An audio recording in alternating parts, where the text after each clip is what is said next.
So Ellie, do you want to talk a little bit about what your hopes are for the spring semester, or even just your experiences with the FS students first, and how that's kind of formed your teaching and what you're hoping for in terms of the spring semester from all of us as well. So then when I first started teaching FS, it was already with the idea of launch. So I already went into the, but the first semester I had the 6 credit hour one because it was the part-time version, and then they continued to the second half the next year. So it was like a year-long thing, and I came in week 8 because the teacher that was there had left.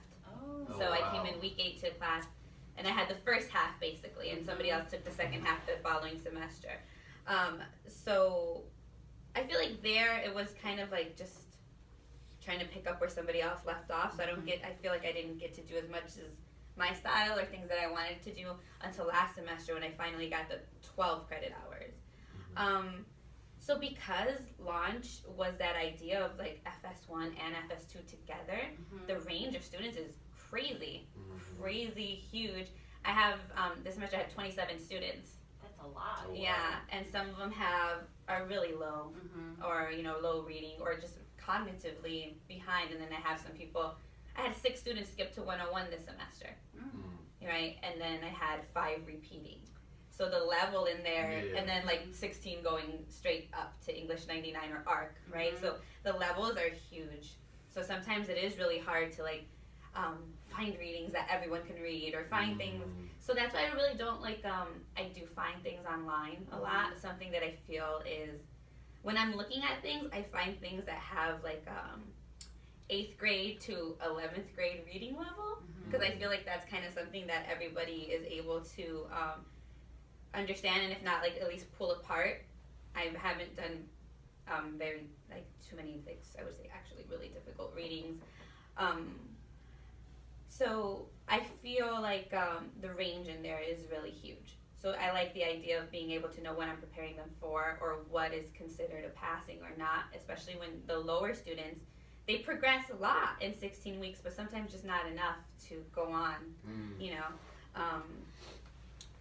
What else? Another thing that I really, so it's like, I use music a lot in the classroom. I think that using music in the classroom has helped me hit every level of student, wise, and they learn a lot of things through music. I think this semester I did what was Song of the Week. So every week I had a different song, and it went with the theme.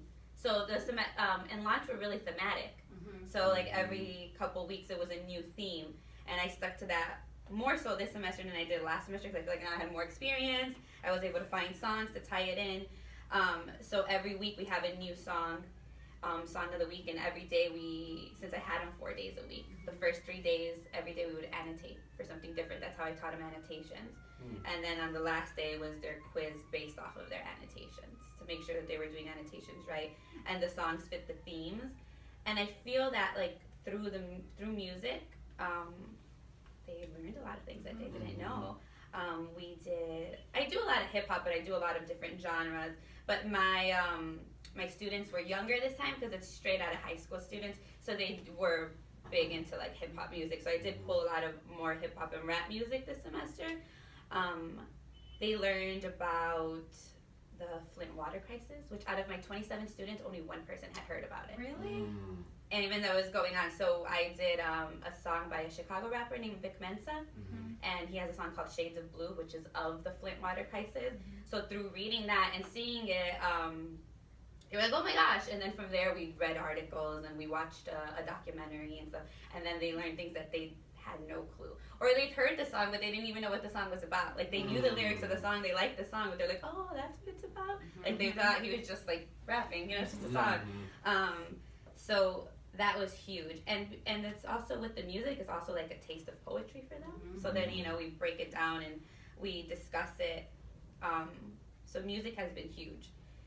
They've also done, we learned about, like, Laquan McDonald and all these, Black Lives Matter and all this article through also more music, another Vic Mensa song, and called 16 Shots, which was also about Laquan McDonald and things like that. So the bringing in music has been huge, because that person with the 4th grade reading level likes the same music that that person with the 12th grade reading level likes, you know?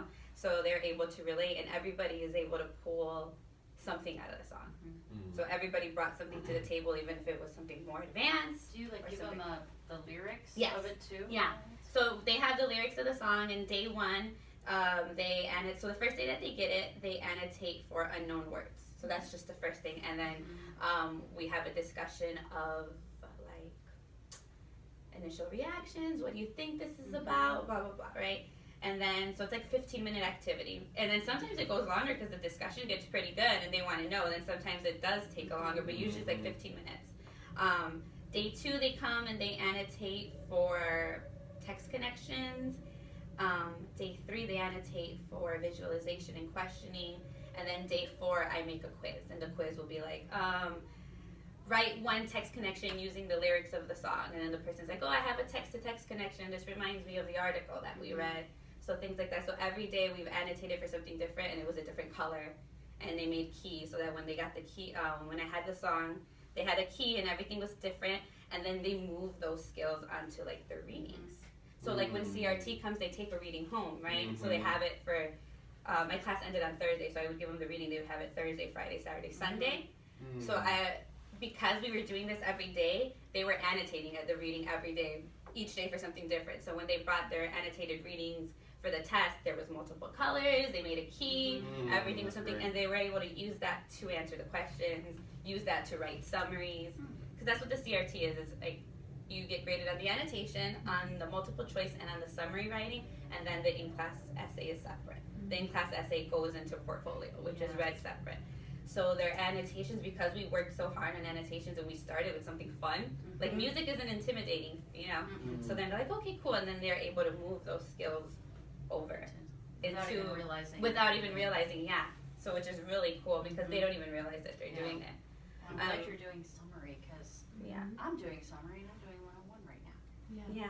All semester long. Summary. And I started slow with the summary. Like I do 3 sentences and then 4 sentences and then things like that. Yeah. And I have we do the idea of like who, what, why, who wrote it, what is it about, why did they write it. So those would be your first to get that, and then eventually